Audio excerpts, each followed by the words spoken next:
and intelligent but passionless principle of mechanical action. How greatly, he wrote, do we not now live with our external limbs? We vary our physique with the seasons, with age, with advancing or decreasing wealth.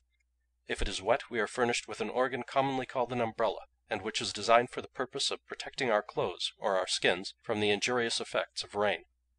Man has now many extracorporeal members, which are of more importance to him than a good deal of his hair, or at any rate than his whiskers.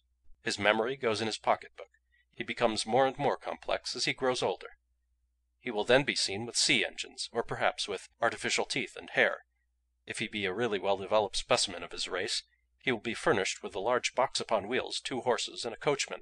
It was this writer who originated the custom of classifying men by their horsepower, and who divided them into genera, species, varieties, and subvarieties, giving them names from the hypothetical language which expressed the number of limbs which they could command at any moment.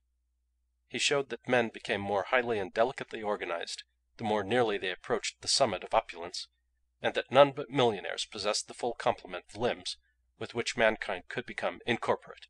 Those mighty organisms, he continued, our leading bankers and merchants, speak to their congeners through the length and breadth of the land in a second of time. Their rich and subtle souls can defy all material impediment, whereas the souls of the poor are clogged and hampered by matter, which sticks fast about them as treacle to the wings of a fly, or as one struggling in a quicksand.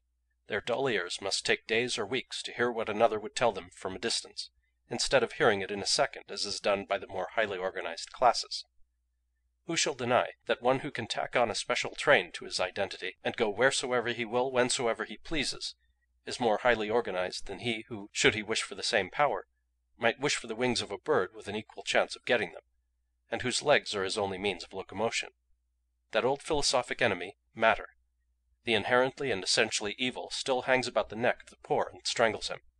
But to the rich, matter is immaterial. The elaborate organization of his extracorporeal system has freed his soul. This is the secret of the homage which we see rich men receive from those who are poorer than themselves. It would be a grave error to suppose that this deference proceeds from motives which we need be ashamed of. It is the natural respect which all living creatures pay to those whom they recognize as higher than themselves in the scale of animal life, and is analogous to the veneration which a dog feels for man. Among savage races it is deemed highly honorable to be the possessor of a gun, and throughout all known time there has been a feeling that those who are worth most are the worthiest. And so he went on at a considerable length, attempting to show what changes in the distribution of animal and vegetable life throughout the kingdom had been caused by this and that of man's inventions, and in what way each was connected with the moral and intellectual development of the human species. He even allotted to some the share which they had had in the creation and modification of man's body, and that which they would hereafter have in its destruction.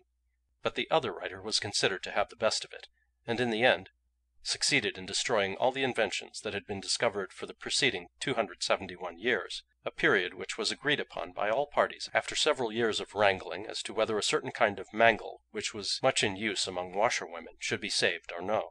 It was at last ruled to be dangerous, and was just excluded by the limit of 271 years. Then came the reactionary civil wars which nearly ruined the country, but which it would be beyond my present scope to describe. End of chapter 25.